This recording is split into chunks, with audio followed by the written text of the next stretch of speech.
Hello everyone, triple a bright academy के YouTube channel पर आप सभी का स्वागत है। आज हम फिर से कुछ इंपॉर्टेंट करंट अफेयर करेंगे जो 3 नवंबर से लेके 9 नवंबर तक आपको देखने को मिलते हैं।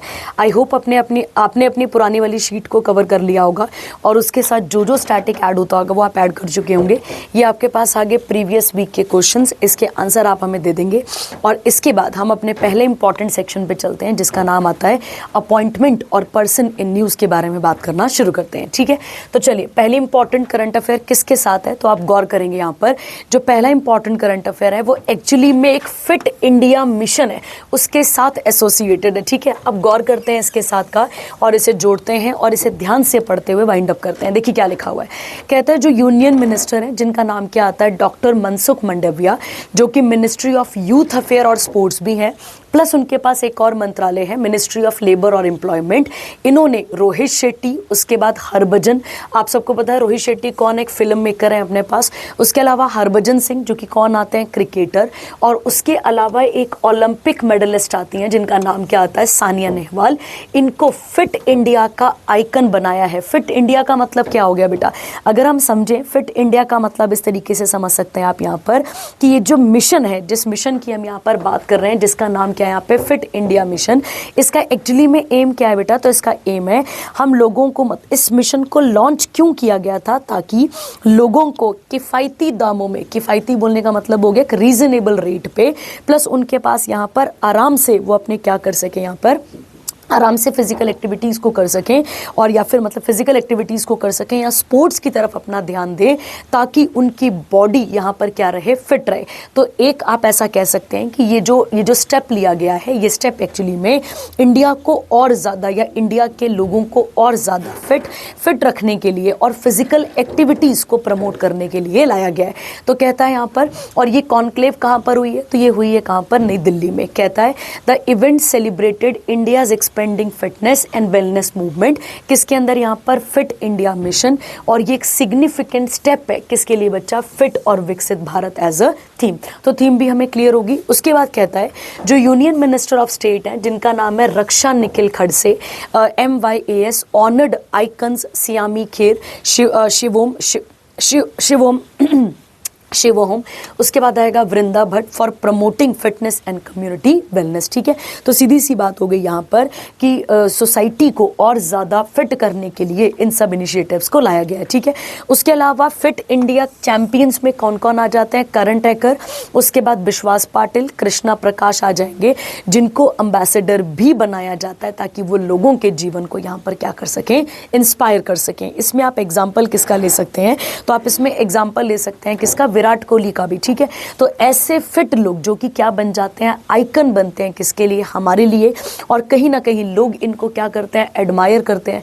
तो जैसा लाइफस्टाइल ये जीते हैं वैसा ही लाइफस्टाइल लोग अपने जीवन में लाने की कोशिश करते हैं। ठीक है, अब एक चीज़ देखते हैं यहाँ पर, और यही हमारे पास एक स्टैटिक बनेगा इस पूरे टॉपिक का, वो ये बनेगा बच्चे कि जो अपने पास एक प्रोग्राम है जिसका नाम क्या आता है, फिट इंडिया प्रोग्राम। क्या नाम आता है इसका आपके पास यहाँ पे, फिट इंडिया प्रोग्राम जो आपके पास ये नाम आता है, या फिट इंडिया मिशन जो आपके पास यहाँ पर नाम आता है। अगर हम इसकी बात करते हैं, इसे लॉन्च किया गया था, गौर करेंगे 29 अगस्त को।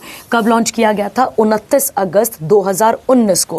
अब गौर करना बेटा, हर साल 29 अगस्त को हम क्या मनाते हैं, तो आप सबको याद है कि इस दिन हम क्या मनाते हैं, नेशनल स्पोर्ट्स डे मनाते हैं। ठीक है, तो गौर करना है 29 अगस्त 2019 को ही जब क्या मना रहे थे हम अपना नेशनल स्पोर्ट्स डे सेलिब्रेट कर रहे थे, वहीं पर किसकी अनाउंसमेंट की गई थी, तो आप याद रखेंगे किसकी अनाउंसमेंट की गई थी, फिट इंडिया प्रोग्राम की अनाउंसमेंट वहां पर की गई थी। ठीक है, हम सबको पता है हम स्पोर्ट्स डे किसकी याद में मनाते हैं, तो आप याद रखेंगे मेजर ध्यानचंद, किसकी याद में मनाते हैं हम, तो मेजर ध्यानचंद की याद में हम क्या मनाते हैं बेटा, हम मनाते हैं अपने पास कौन सा वाला, स्पोर्ट्स डे मनाते हैं। ठीक है, और उसके अलावा ये इनको किसका विजार्ड कहा जाता है, तो आपको याद रखना है इनको हॉकी विजार्ड भी कहा जाता है। ठीक है, ये आपने यहाँ पर क्लियर रखना है। क्लियर हो गया सबके पास? चलिए आगे बढ़ेंगे अगले इंपॉर्टेंट करंट अफेयर पे। अगला इंपॉर्टेंट कौन सा आता है आपके पास? अब देखिए, गौर करते हैं। कहता है नए डायरेक्टर जनरल बने हैं किसके? ब्यूरो ऑफ इंडियन स्टैंडर्ड्स के। चलिए पहले न्यूज़ को कवर करते हैं और न्यूज़ को कवर करने के बाद आगे देखते हैं क्या कहता है। देखिए, कहता है संजय गर्ग जो कि IAS हैं, अगर हम गौर करें केरला कैडर से, इनको डायरेक्टर जनरल अपॉइंट किया गया है किसका? ब्यूरो ऑफ इंडियन स्टैंडर्ड का। गौर करेंगे यहाँ पर, और गौर करना यहाँ पे ये किस मिनिस्ट्री के अंदर जा रहा है? तो मिनिस्ट्री ऑफ कंज्यूमर अफेयर और पब्लिक डिस्ट्रीब्यूशन। गौर करो ये मिनिस्ट्री किसके पास है? तो ये मिनिस्ट्री है प्रहलाद जोशी के पास। किसके पास आती है? प्रहलाद जोशी के पास ये मिनिस्ट्री यहाँ पर कवर होती है। क्लियर हो गया?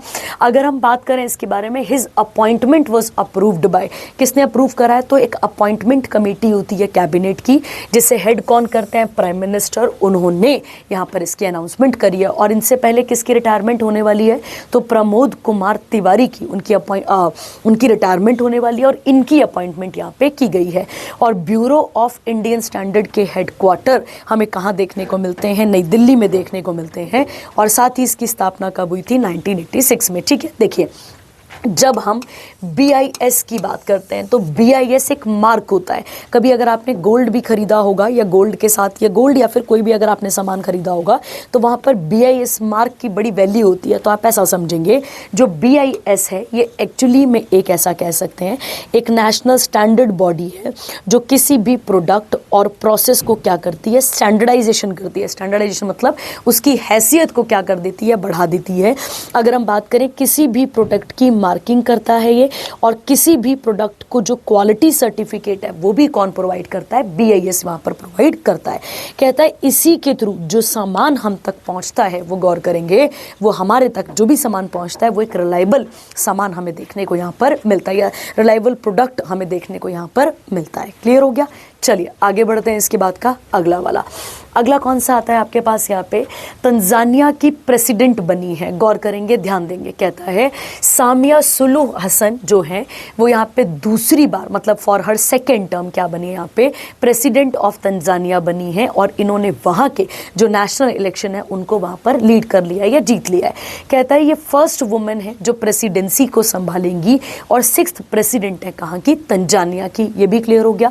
अगला पॉइंट कहता है ये किस पार्टी से बिलोंग करती हैं? तो मैंने आपको कई बार बोला है हमारे पेपर के काम का नहीं होता कितने वोट से जीती हैं, हमारे बिल्कुल काम का नहीं है। और इनके पैरेलल जो बॉडी थी वो भी हमारे काम की नहीं है, हमारे किसी काम की नहीं है। तो कहता है 2015 में she became Tanzania's first female vice president, और उसके बाद अब ये क्या बनी है? यहाँ पर प्रेसिडेंट बनी है। ठीक है, चलिए आइए तंजानिया के बारे में सीखेंगे और देखेंगे। ठीक है, देखिए अब ये आप इसके साथ पढ़ लेंगे, इसमें और कुछ नहीं है करने वाला। बस एक पॉइंट और आपने याद रखना है कि इन्होंने 3rd vice chairperson of African union को भी हेड करा था। ये आप यहाँ पे याद रखेंगे। ठीक है, और तंजानिया की कैपिटल क्या आती है? दोदोमा।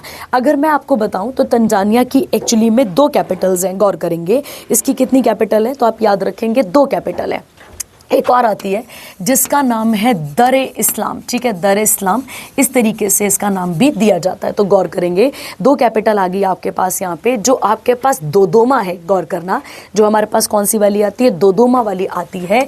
ये कौन सी है? ये एक लेजिस्लेटिव कैपिटल है कहाँ की? तंजानिया की। ध्यान रखना है कौन सी कैपिटल है? लेजिस्लेटिव आ गई आपके पास। और ये जो दर इस्लाम है ये कौन सी आ जाती है? ये आती है आपके पास एडमिनिस्ट्रेटिव। कौन सी आ जाती है आपके पास? ये आ जाती है हमारे पास एडमिनिस्ट्रेटिव कैपिटल आ जाती है। ठीक है, तो ये आप यहाँ पर क्लियर रखेंगे। ठीक है, जब भी हम तंजानिया की बात करते हैं, तंजानिया कहाँ पर आएगा? तो आप याद रखेंगे ये ईस्टर्न अफ्रीकन नेशन है। कैसा नेशन है?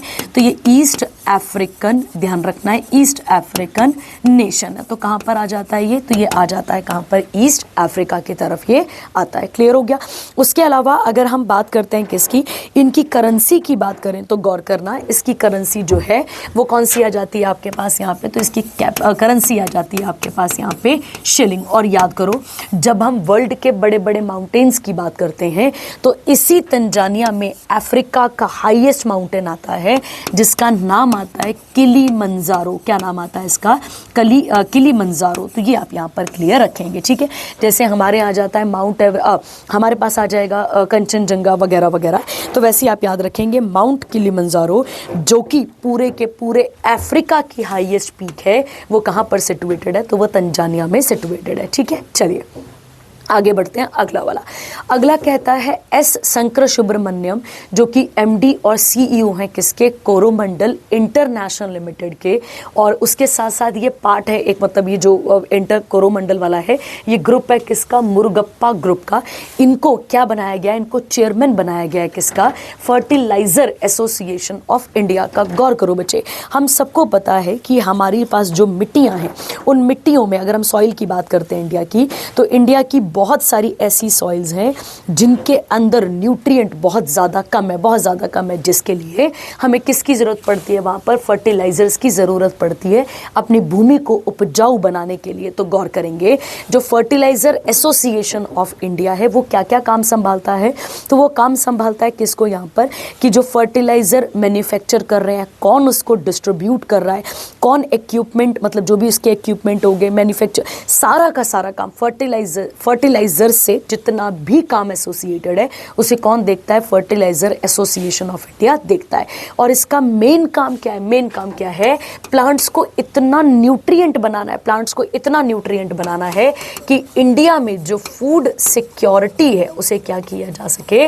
उसे इंट्रोड्यूस किया जा सके। मतलब जो फूड सिक्योरिटी है, जो हमारे इंडिया की फूड सेल्फ सफिशिएंसी है, उसको यहाँ पर मेंटेन किया जा सके। क्लियर हो गया।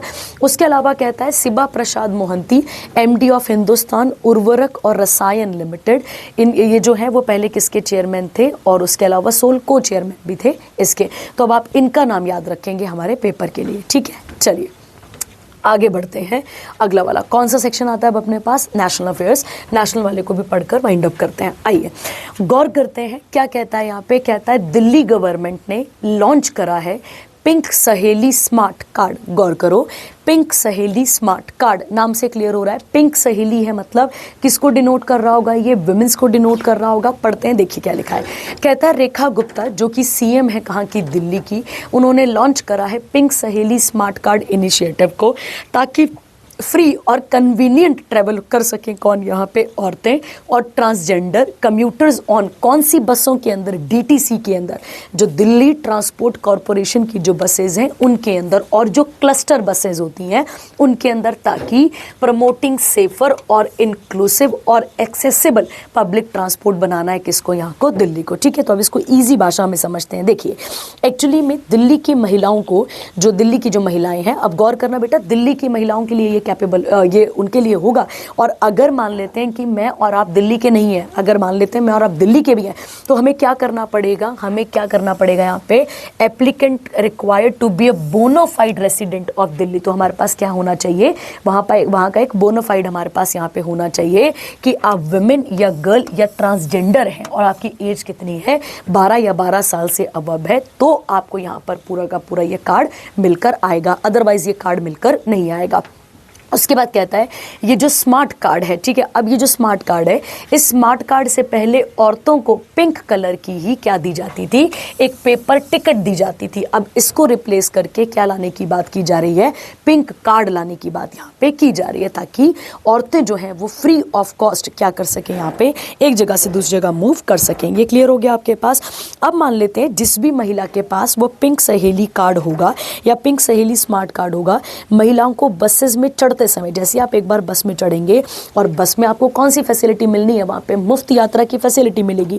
तो ये जो कार्ड है वो डीटीसी जो बसेज हैं वहाँ पर लगाने वाली, मतलब एक देखो, जब आप ना एंटर करेंगे बस में तो वहाँ पे एक इलेक्ट्रॉनिक टिकटिंग मशीन होती है, टिकटिंग मशीन होती है। तो आप अपना कार्ड लेकर गए, वहाँ पर उसको टैप करेंगे और टैप के थ्रू पता चल जाएगा, मतलब पता चल जाएगा कि आप जो हैं वो यहाँ पे दिल्ली की रेसिडेंट हैं, और बीइंग दिल्ली की रेसिडेंट आप इस पिंक कार्ड के लिए क्या है? पूरी की पूरी एलिजिबल हैं और आप फ्रीली क्या कर सकती हैं, यहाँ पर मूव कर सकती हैं। ठीक है, क्लियर हो गया। कहता है इसके बाद का यहाँ पर आपके पास, और बिना किसी पैसा के अब महिलाएं क्या कर पाएंगी, यहाँ पर यात्राएं कर पाएंगी। क्लियर हो गया बच्चे, ये आपको यहाँ पर समझना था। कहता है ये जो इनिशिएटिव है ये क्या करेगा, यहाँ पे ट्रेवल कॉस्ट को भी कम करेगा, सेफ्टी की तरफ यहाँ पर बात करेगा, उसके अलावा फाइनेंशियल इंक्लूजन की तरफ औरतों को लेकर जाएगा, और इस तरीके से जो ये रोड का जो सिस्टम है इसको यहाँ पर आसान करने की बात की गई है। किसके लिए, महिलाओं के लिए। क्लियर हो गया। चलिए आगे बढ़ते हैं इसके साथ का अगला वाला। अगला कहता है UIDAI। UIDAI आप सबको पता है एक बॉडी है जिसकी स्थापना कब हुई थी, तो आप सबको याद होना चाहिए 2009 में हुई थी, और इसी बॉडी ने क्या इंट्रोड्यूस करा था, आधार कार्ड बनाया था। तो गौर करो, कहता है ये जो unique identification authority of India है, इसने लॉन्च करा है किसको, आधार विजन 2032 को, जो कि एक कॉम्प्रिहेंसिव पूरा एक डिटेल एक टेक्नोलॉजिकल रोड मैप है, ताकि सीधी सी बात है बेटा, जो आधार कार्ड सिस्टम है भारत का उसे और ज़्यादा एफिशिएंट, उसको और ज़्यादा कैपेबल बनाने की बात की जा रही है। तो सीधी सी बात है कि ये जो हमारा आधार कार्ड है इसको और ज़्यादा, इसके अंदर और ज़्यादा सिक्योरिटी कह सकते हैं आप, या फिर आप ऐसा कह सकते हैं कि इसको और सिक्योर और इंटेलिजेंट बनाना है, ताकि किसी भी प्रकार की कोई भी मिस हैपनिंग यहाँ पर हो ही ना सके। तो कहता है यहाँ पर, और इसको आने वाले समय पर किसके साथ अलाइन कर देना है, AI वगैरह के साथ अलाइन करना है, ताकि इसका प्रॉपर तरीके से यूज़ हो सके। हम सबको पता है कि आधार कार्डों का कई बार नहीं बहुत बार क्या किया जाता है, मिसयूज़ किया भी जाता है। ठीक है, तो क्या कहता है यहाँ पे, कहता है ये जो इनिशिएटिव है ये अपडेट करेगा किसको बच्चा, जो स्ट्रैटेजी और टेक्नोलॉजी है किसकी, आधार की। ठीक है, और क्या करेगा, उनके कुछ कानूनों को चेंज करेगा, और साथ ही साथ उसके अंदर टेक्नोलॉजिकल क्या लेकर आएगा, डेवलपमेंट को इंट्रोड्यूस करेगा। कहता है UIDAI ने इसके लिए एक हाई लेवल एक्सपर्ट कमेटी को बैठाया है, जिसको कौन चेयर करेंगे, नीलकांत मिश्रा, याद रखेंगे नीलकांत मिश्रा कहेंगे इनको, और ये चेयरपर्सन है किसके, UIDAI के। ठीक है, अगला कहता है ये जो कमेटी है इसमें टोटल कितने मेंबर होंगे, तो आपको याद रखना है कितने मेंबर होंगे, यहाँ पे 11 मेंबर्स होंगे। क्लियर हो गया।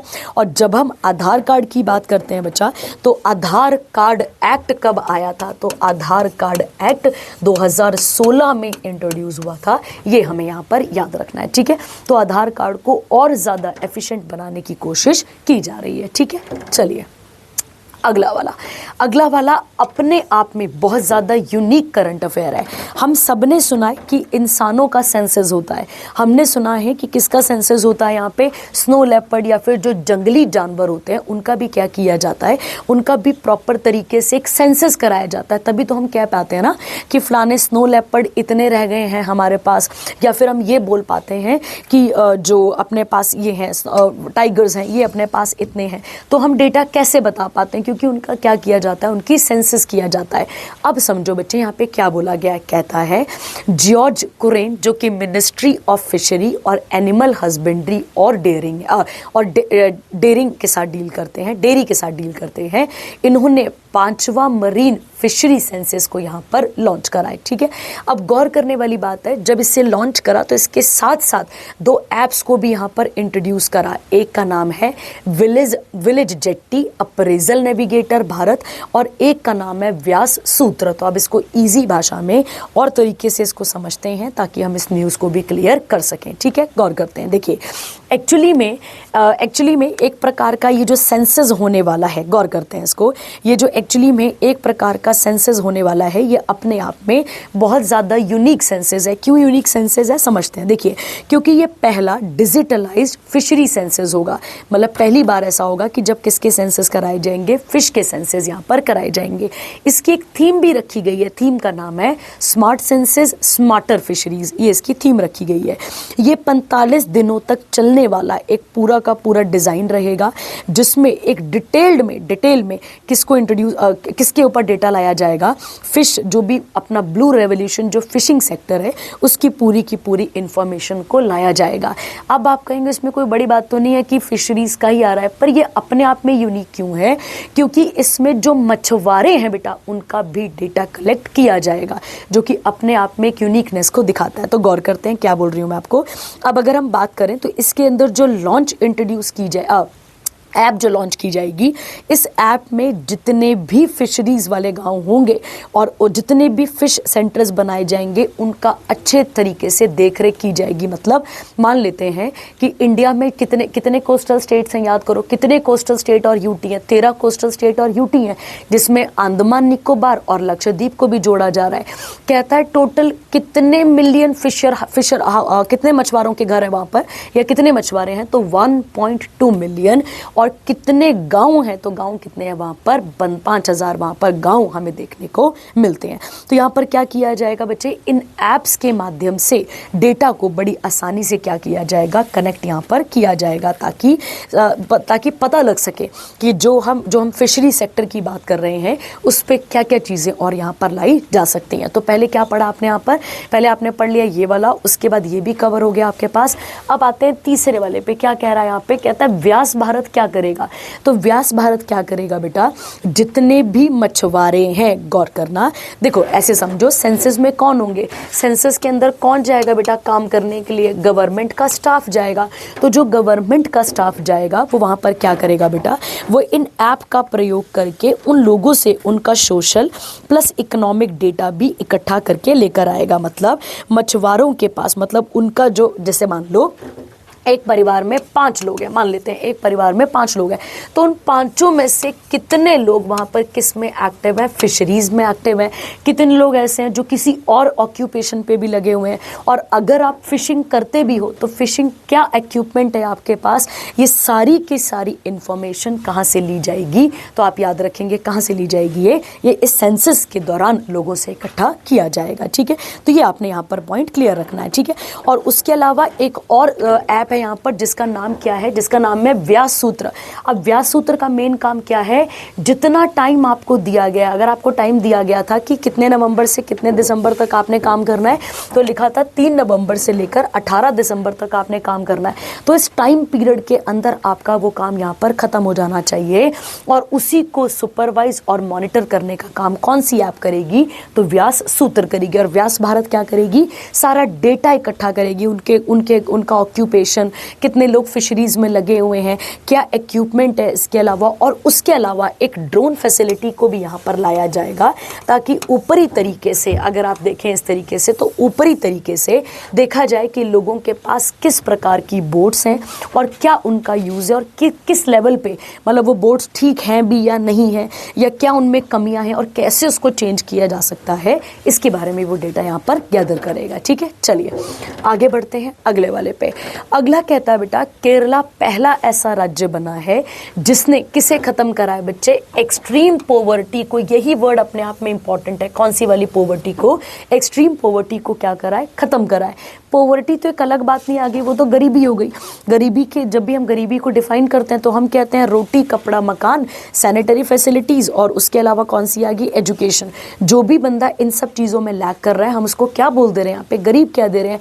तो पढ़ते हैं क्या लिखा हुआ है, देखो कहता है केरला जो है वो पहला राज्य बनेगा जिसने एक्सट्रीम पॉवर्टी को क्या कर दिया, खत्म कर दिया।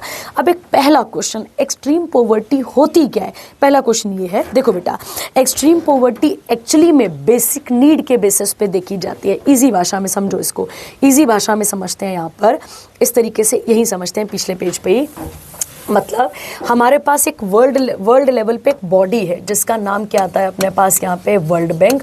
और वर्ल्ड बैंक ने किसे डिफाइन किया हुआ है यहाँ पे, तो इसने डिफाइन करा है बच्चे किसको, एक्सट्रीम पॉवर्टी को। किसको डिफाइन किया हुआ है यहाँ पे, एक्सट्रीम पॉवर्टी को डिफाइन कर रखा है। अब ये डेफिनेशन कब दी है उन्होंने, तो ये रिवाइज हुई थी, तो 2021 में इसे क्या किया गया था यहाँ पे, रिवाइज किया, सॉरी 2025 में इसे क्या किया गया था, रिवाइज किया गया था।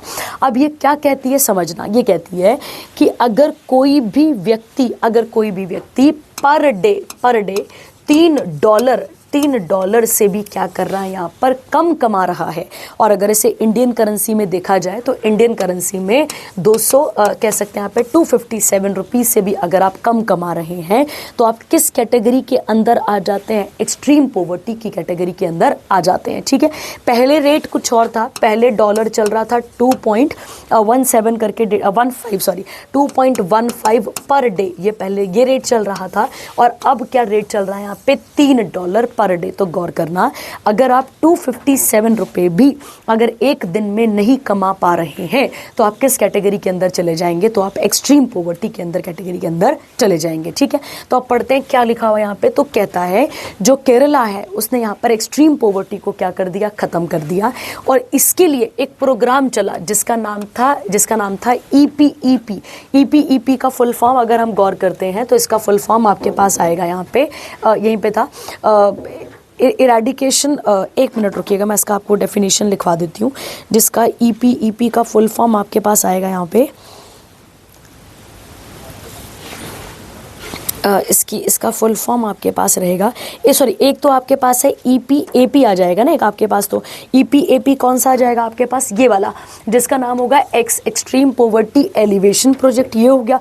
और दूसरा वाला कौन सा आपके पास यहाँ पे? दूसरा आपके पास है ये वाला EPEP। इसका फुल फॉर्म है एक्सट्रीम पॉवर्टी, ध्यान रखना, extreme poverty eradication programme, extreme poverty eradication programme, ये आ जाएगा इसका फुल फॉर्म। क्लियर हो गया? और गौर करो, देखो बेटा, पूरी कंट्री तो पॉवर्टी के लिए क्या करेगी क्या नहीं करेगी इसका नहीं आइडिया है।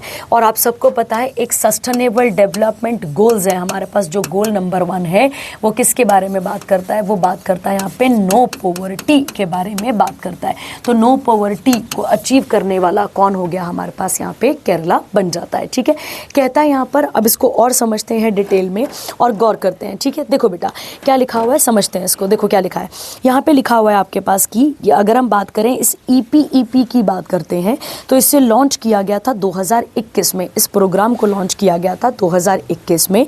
और इसकी जो सारी कारोबार है वो किसको दी गई थी बच्चे? लोकल सेल्फ गवर्नमेंट को। क्या मतलब हुआ?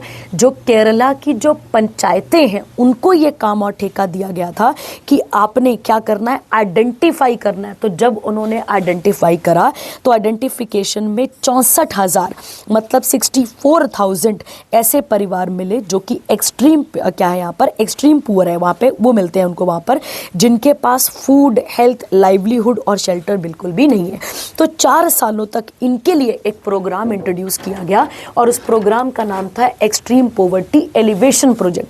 कि इनको क्या करना है यहाँ पे? इनको उस लेवल पे लेकर आना है ताकि ये जो एक्सट्रीम पॉवर्टी की डेफिनेशन है उसे यहाँ पर चेंज किया जा सके।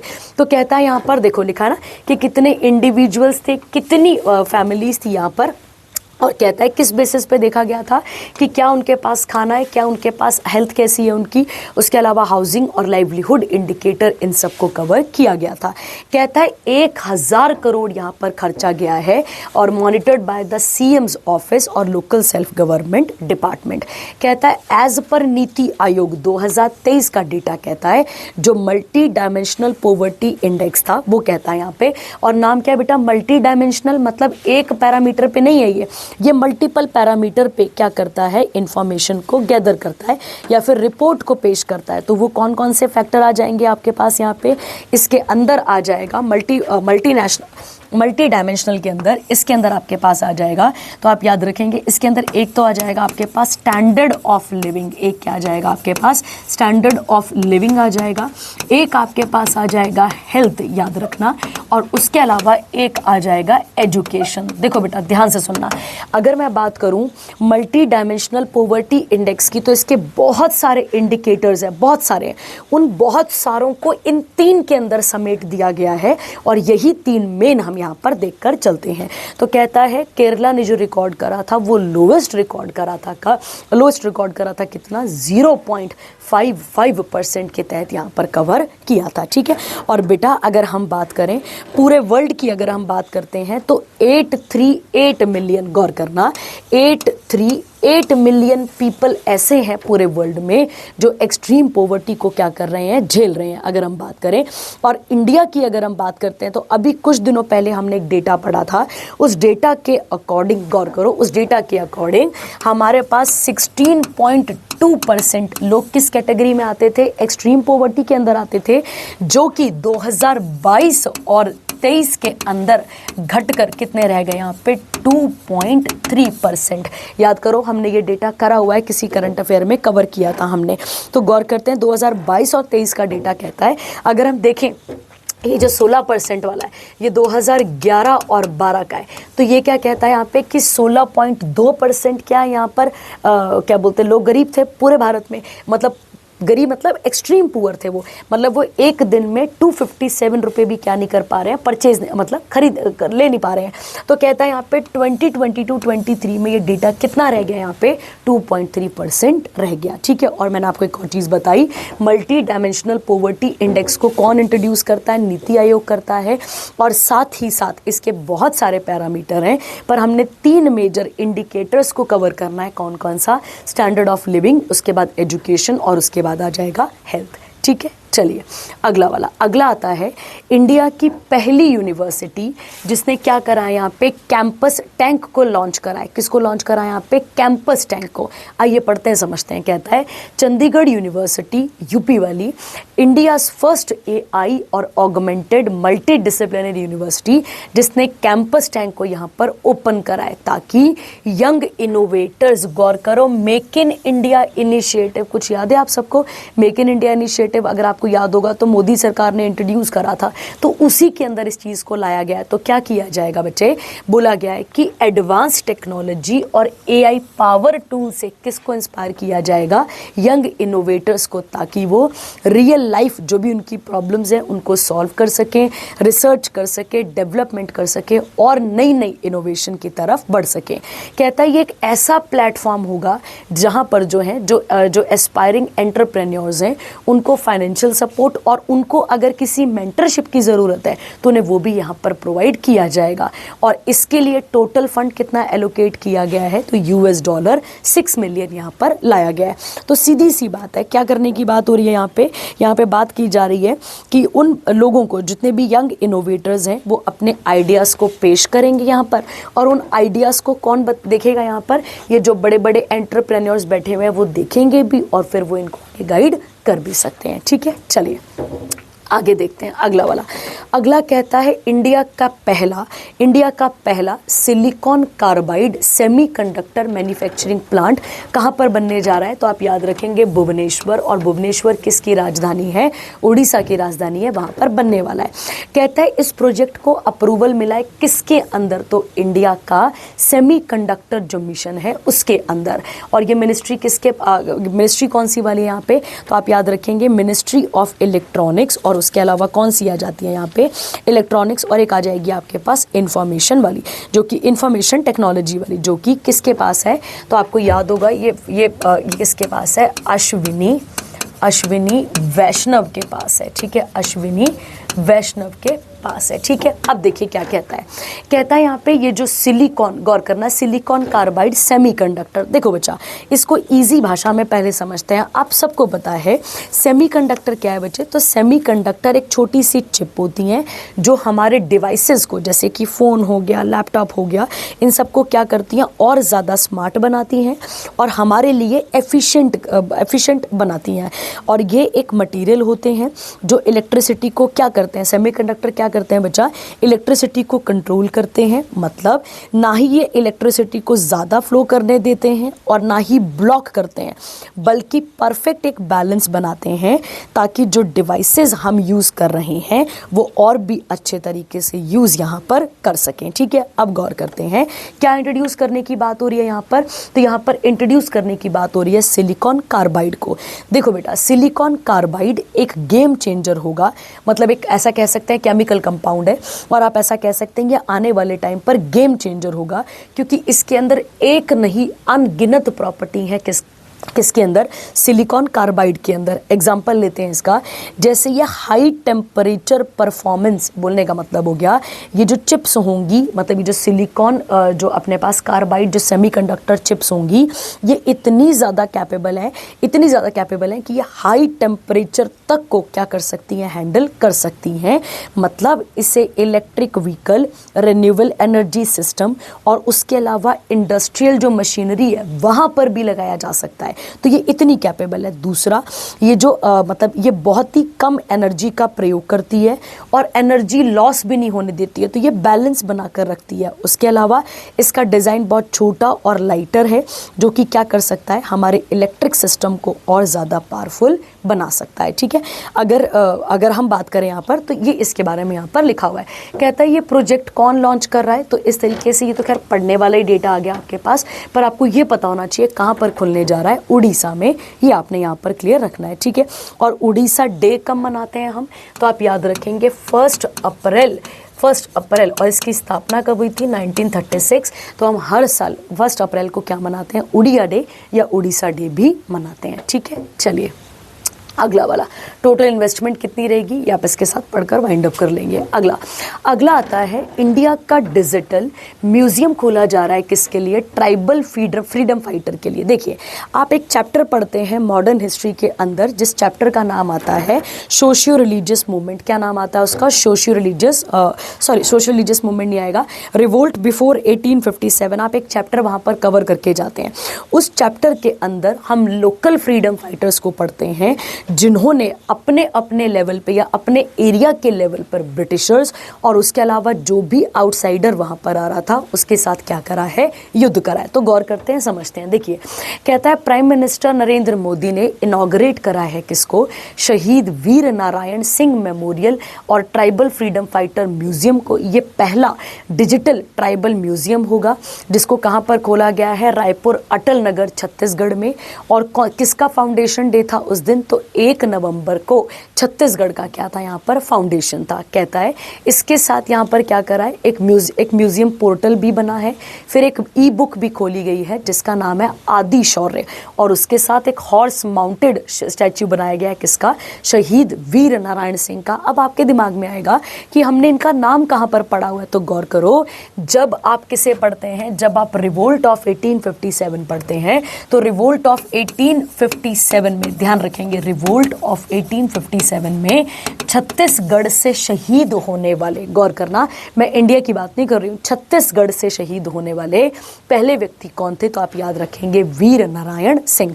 उसके अलावा जब जब अंग्रेजों का इनके ऊपर अत्याचार हुआ तो इन्होंने अपने लोगों को प्रॉपर तरीके से बचाने के काम कराए। ठीक है, उसके अलावा कहता है ये जो न्यू डिजिटल म्यूजियम है, ये किसके नाम के ऊपर दिया गया, तो वही नाम जो मैंने अभी आपको बता दिया। और ये पहले फ्रीडम फाइटर, मतलब पहले शहीद फ्रीडम फाइटर है कहाँ के, छत्तीसगढ़ के। इस म्यूजियम को 50 करोड़ की इन्वेस्टमेंट से बनाया गया है, प्लस अगर हम बात करें 10 एकड़ में फैला हुआ है, 650 स्कल्पचर्स हैं और 14 गैलरीज हैं, मतलब सारा डेटा इसके अंदर रखा गया है। और इसके लिए आप एक चैप्टर पढ़िए, चैप्टर का नाम है रिवोल्ट बिफोर 1857। ठीक है, चलिए अगला आता है, जो मिनिस्ट्री ऑफ इलेक्ट्रॉनिक्स और इंफॉर्मेशन टेक्नोलॉजी है, उसने इंडिया एआई गवर्नेंस गाइडलाइन को यहाँ पर क्या करा है, इंट्रोड्यूस करा है या अनवेल करा है। ठीक है, क्यों करा है यहाँ पे, ताकि सेफ और ट्रस्टेड एआई इनोवेशन पे बढ़ सके। आपको याद होगा अभी हम कुछ दिनों पहले ही एआई से बनने वाले थ्रेट या एआई से होने वाले थ्रेट के बारे में बात कर रहे थे, तो उन्हीं सब चीज़ों को लेकर इस सिस्टम को और ज़्यादा क्या करना है, प्रॉपर करना है। प्रॉपर मतलब सफिशिएंट करना है, सेफ करना है लोगों के लिए, ताकि लोग इस एआई मेथड को एक्सेप्ट भी कर सकें। ठीक है, तो कहता है इसके लिए क्या किया गया है, ये जो गाइडलाइंस है, एक कमेटी इसको देख रही होगी और कमेटी के हेड कौन होंगे यहाँ पे, बालाराम। ठीक है, बालारमन, तो बस ये याद रखना है आपने। ठीक है, चलिए आगे बढ़ते हैं। अगला कहता है इंडिया का सबसे बड़ा जियोथर्मल एनर्जी, याद करो जियोथर्मल एनर्जी कौन सी वाली आती है, तो मैंने आपको पहले भी बताया हुआ है, जो अर्थ में जो भाप वगैरह होती है या अर्थ से निकलने वाली एनर्जी को आप ऐसा कह सकते हैं, उसको हम क्या नाम दे रहे हैं यहाँ पे, उसको हम नाम दे रहे हैं जियोथर्मल एनर्जी। तो इसका अभी प्रोजेक्ट सेटअप नहीं हुआ है, इसका पहला पायलट प्रोजेक्ट क्या होने जा रहा है, सेटअप होने जा रहा है, और ये कहाँ पर होगा, विशाखापट्टनम आंध्र प्रदेश में। ऑब्जेक्टिव क्या रहेगा, सस्टेनेबल टूरिज्म को भी बढ़ाना है और साथ ही साथ क्लीन एनर्जी की तरफ बढ़ना है। टेक्नोलॉजी क्या यूज़ की जाएगी, अर्थ एयर टनल। मैंने भी आपको बोला कि अर्थ से जो भाप वगैरह निकलेगी उसको यूटिलाइज करने की बात यहाँ पे की जा रही है। उसके अलावा क्या लगेंगे यहाँ पे, हॉर्स हीट पंप जो निकालेंगे यहाँ पे चीज़ों को। कहता है प्रोजेक्ट जो है वो लेवरेज करेगा जियोथर्मल सिस्टम को और अर्थ एयर टनल सिस्टम को। उसके अलावा ये और ये जो प्रोडक्ट है, ये जो प्रोजेक्ट है, ये रिड्यूस करेगा एनर्जी कंजप्शन को कितना, 50% को, ताकि किसे कम किया जा सके, जो ग्रीन हाउस गैसेस का एमिशन है उसे और ज़्यादा कम किया जा सके। कहता है IIT मद्रास कौन है यहाँ पर, क्योंकि उन्हीं के थ्रू ये बन रहा है तो उनका नाम क्या आता है, रविंद्रन। ठीक है, चलिए अगला वाला, अगला कौन सा सेक्शन आता है, इंटरनेशनल। आइए इंटरनेशनल को देख लेते हैं। कहता है इंडिया ने फंड करा है किसको, मल्टी एथनिक ट्राइलिंगुअल स्कूल, जो कि कहाँ पर बनने वाला है, श्रीलंका में। तो गौर करते हैं क्या लिखा है यहाँ पे, ये कहाँ पर बनेगा, तो पोलनावारू या पोलनारुवा डिस्ट्रिक्ट कहाँ पर आ जाता है, श्रीलंका में आ जाता है। ठीक है, कहता है ये जो प्रोजेक्ट है ये किसके अंडर आ रहा है, तो ये इंडिया का एक flagship high impact community development project है, जो कि क्या करेगा यहाँ पे, क्योंकि इंडिया ने कमिटमेंट करा था कि वो यहाँ पर मदद करेगा, मतलब कम्युनिटी सेंटर्स खोलने में किसकी मदद करेगा, श्रीलंका की मदद करेगा। कहता है ये जो इनिशिएटिव है ये कब मतलब कब फॉर्मलाइज हुआ था, फरवरी 2017 में। तो उसके बाद अब इसको यहाँ पर कंडक्ट किया जा रहा है। ठीक है, कहता है ये जो स्कूल है वो ट्राइलिंगुअल, मतलब क्या होगा, यहाँ पे 3 भाषाओं में क्या करेगा, शिक्षा प्रदान करेगा, जिसमें सिन्हाला आ जाएगी आपके पास जो कि श्रीलंकनी है, उसके अलावा तमिल भी वहीं पे आ जाएगी, और उसके अलावा कौन सी आ जाएगी, इंग्लिश। तो इन 3 लैंग्वेजेस का भरपूर यहाँ पर प्रयोग करवाया जाएगा, कहाँ पे, श्रीलंका में। ठीक है, चलिए अगला वाला, अगला आता है इंडो डैनिश बिजनेस स्कूल। ठीक है, बिजनेस स्कूल की बात यहाँ पे की जा रही है। तो इंडिया और डेनमार्क ने लॉन्च करा है यहाँ पर मतलब आप ऐसा कह सकते हैं बिजनेस स्कूल को, ताकि इनोवेशन, इन्वेस्टमेंट, सस्टेनेबल डेवलपमेंट को और आगे बढ़ाया जा सके दोनों देशों के बीच में। और ये कहाँ पर हुआ है, कोपेनहेगन कहाँ पर आता है, डेनमार्क में। इस काउंसिल को लॉन्च किसने करा है, मनीष प्रभात ने, याद रखेंगे आप, जो कि अम्बेसडर हैं ऑफ इंडिया, कहाँ पे, डेनमार्क में।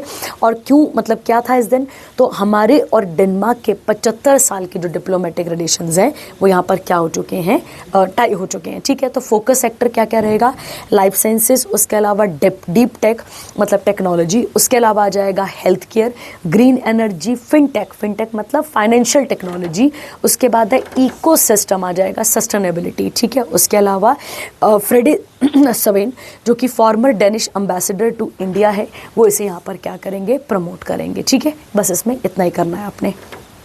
चलिए अगला वाला, अगला कहता है 17th इंडिया और इजराइल की जॉइंट वर्किंग ग्रुप मीटिंग हुई है, और वो किस चीज़ को लेकर हुई है, यहाँ पे डिफेंस कॉपरेशन को लेकर हुई है। तो क्या बात बोली जा रही है वो देखते हैं।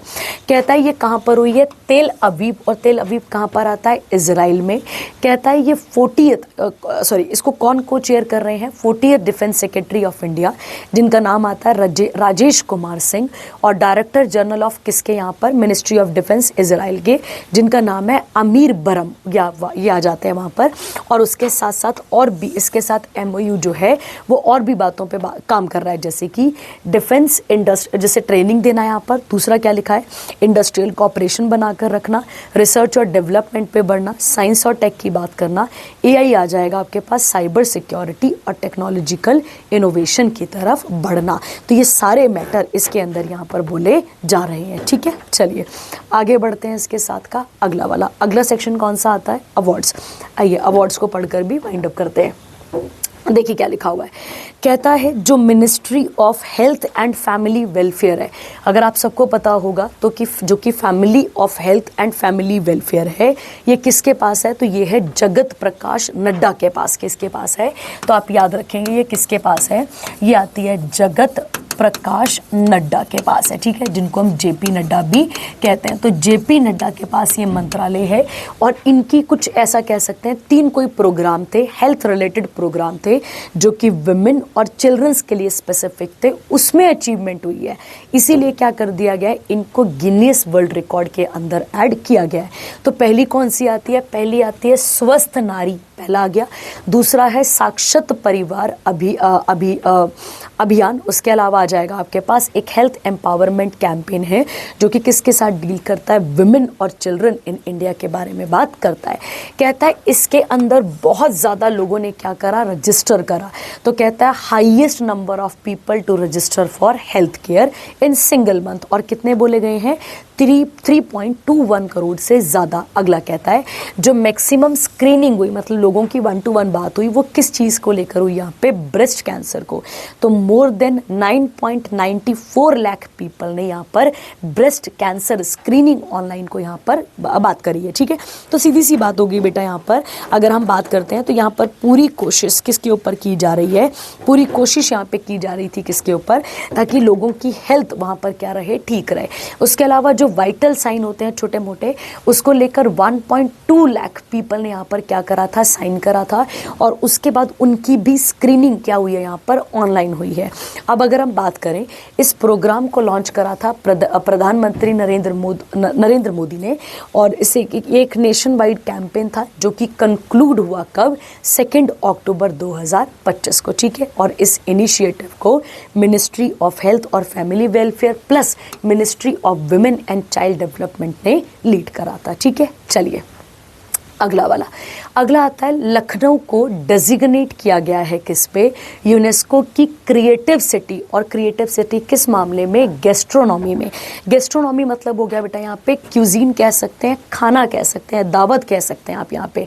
तो कहता है इसे किस लिस्ट के अंदर डाला है, गैस्ट्रोनॉमी के अंदर, जो कि क्रिएटिव सिटीज नेटवर्क के अंदर आता है। आपको याद होगा जब मैंने आपको एंशिएंट हिस्ट्री पढ़ाई है तो मैंने आपको तानसेन के बारे में बताया है, और तानसेन के साथ मैंने आपको ग्वालियर ज़रूर जोड़ा है, ग्वालियर है ना।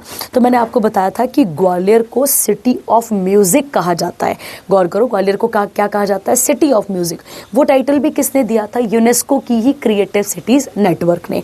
तो वैसे ही इस बार ये टाइटल किसको मिला है, लखनऊ, जो कि किसकी राजधानी है, यूपी की। और लखनऊ कौन सी नदी के किनारे सिटुएटेड है, तो आप याद रखेंगे गोमती नदी के किनारे ये सिटुएटेड है। अब क्या कहता है समझते हैं।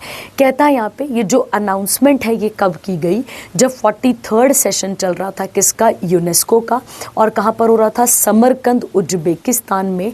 और वहाँ पर लखनऊ को क्या किया गया, यहाँ पर गैस्ट्रोनॉमी हब्स के अंदर इंसर्ट किया गया। इस रिकग्निशन के साथ अगर हम बात करें तो गैस्ट्रोनॉमी में 2 स्टेट्स आ जाते हैं, दो सिटीज़ आ जाती हैं। एक कौन आता है, लखनऊ, जो कि कबाब वगैरह वगैरह इन सब के लिए बहुत फेमस है, और हैदराबाद जो कि बिरयानी के लिए बहुत जाना जाता है। तो इसको यहाँ पर ऐड किया गया है। ठीक है, आगे क्या कहता है, कहता है इसके बाद का ये जो प्रोग्राम है यूनेस्को का, जो UCCN जो प्रोग्राम है, इसको इस्टेब्लिश किया गया था 2004 में, ताकि कॉपरेशन को क्या किया जा सके, प्रमोट किया जा सके इन सिटीज़ के बीच में, और रिकग्नाइज़ किया जा सके कि अगर ऐसी कोई यूनिक चीज़ उसको यहाँ पर रिकग्नाइज़ किया जा सके। 2025 में UCCN ने एक्सपैंड करा था अपने स्कोप को, और इसमें आर्किटेक्चर को भी यहाँ पर ऐड करा था। तो इसमें क्या क्या चीज़ें आती हैं, तो गौर करो, क्राफ्ट आता है, फोक आर्ट आता है, डिज़ाइन आता है, फिल्म आता है, उसके अलावा गैस्ट्रोनॉमी आता है, लिटरेचर आता है। तो लिटरेचर का टाइटल तो केरला में किसे मिला हुआ है, कोजी खोड़े को मिला हुआ है। ठीक है, ये पिछले साल का ही है। और उसके अलावा म्यूज़िक का टाइटल किसे मिला है, ग्वालियर का। तो ये आप यहाँ पर क्लियर रखेंगे। और अब गैस्ट्रोनॉमी वाला किसको मिल गया, लखनऊ को मिल गया है। कहता है 2025 में यूनेस्को डेजिग्नेटेड 58 सिटीज़ हैं जो कि इसके अंदर आ जाती हैं।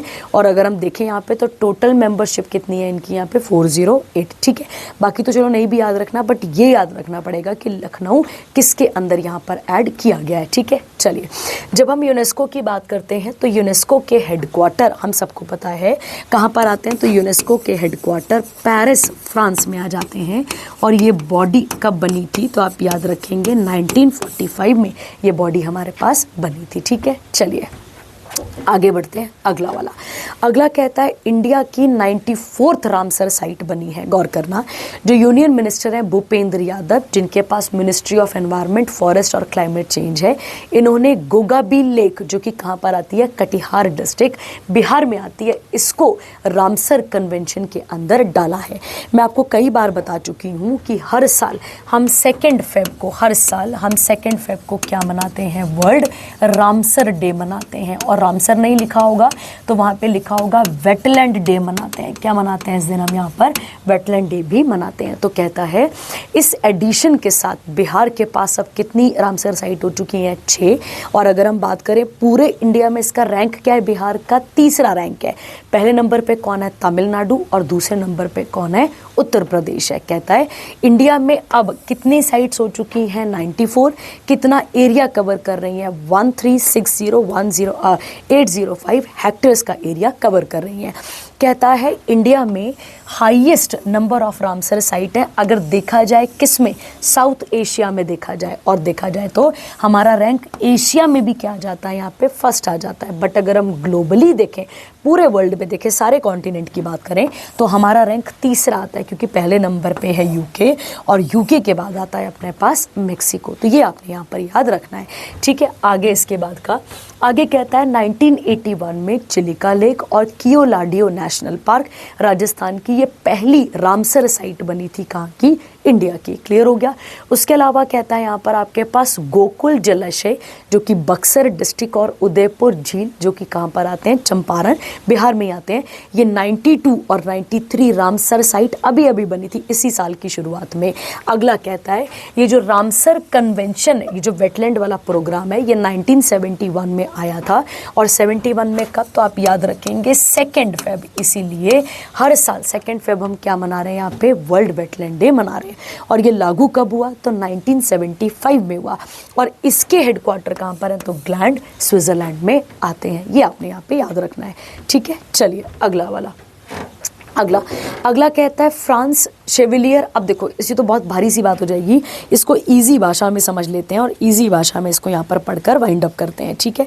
देखिए इसके बारे में पढ़ते हैं और कवर करते हैं। देखिए क्या लिखा है। कहता है सुनील कांता मुंजल जो कि किसके चेयरमैन है? हीरो एंटरप्राइजेस के, और साथ ही साथ सेरेंडिपिटी आर्ट्स फाउंडेशन है उसके भी कौन है? ये फाउंडर है। इनको टाइटल दिया गया है, जैसे याद करो ब्रिटेन टाइटल देता था नाइटहुड का, वैसे यहाँ पे टाइटल दिया गया है night of the national order of merit. ये याद रखना है, ठीक है। जो कि फ्रांस का हाईएस्ट सिविलियन अवार्ड है, जैसे हमारा कौन सा है? भारत रत्न है। और ये किसे मिला है? तो ambassador of French to India, जिनका नाम क्या आता है? H.E. थेरी मथु, और जो कि नई दिल्ली में ये इनको मिला है, ठीक है। कहता है ये उनके कंट्रीब्यूशन के लिए उनको मिला है। तो उनका कंट्रीब्यूशन किस किस फील्ड में है? तो आप याद रखेंगे एजुकेशन, कल्चर और उसके अलावा इनोवेशन में है, ठीक है। और इन्होंने इंडिया और फ्रांस के रिलेशंस को और ज़्यादा स्ट्रॉन्ग करने में काम करा है। किसके थ्रू? आर्ट्स के थ्रू और फिलंथ्रॉफी। फिलंथ्रॉफी क्या होती है? जो दान पुण्य किए जाते हैं, उस सेंस में बोला जा रहा है। कहता है night of national order of merit ये कब बना था? 1963 में बना था। और ये जो ऑनर है वो किसे दिया जाता है? इंडिविजुअल को, और उसकी डिस्टिंग्विश सर्विसेज के लिए किस किस फील्ड में? पब्लिक, सिविल, मिलिट्री और प्राइवेट फील्ड में भी, ठीक है। कहता है और 5 क्लासेस होती हैं इसकी यहाँ पर। एक नाइट होता है, एक ऑफिसर रैंक होता है, एक होता है कमांडर, एक होता है ग्रैंड ऑफिसर और एक होता है ग्रैंड क्रॉस। और गौर करेंगे इनको कौन सा मिला है यहाँ पे? तो नाइट ऑफ नेशनल ऑर्डर। तो बोलने का मतलब हो गया ये टॉप रैंक वाला इनको यहाँ पर दिया गया है, ठीक है। ये आपने याद रखना है। चलिए आगे बढ़ते हैं। अगला वाला, अगला आता है यूनिवर्सिटीज़ की रैंकिंग आ चुकी है। किसकी रैंकिंग आ चुकी है? तो आप याद रखेंगे यूनिवर्सिटीज़ की क्या आ चुकी है? यहाँ पे रैंकिंग आ चुकी है। कहता है जो यूनाइटेड किंगडम का जो global higher education analytics firm है, जिसका नाम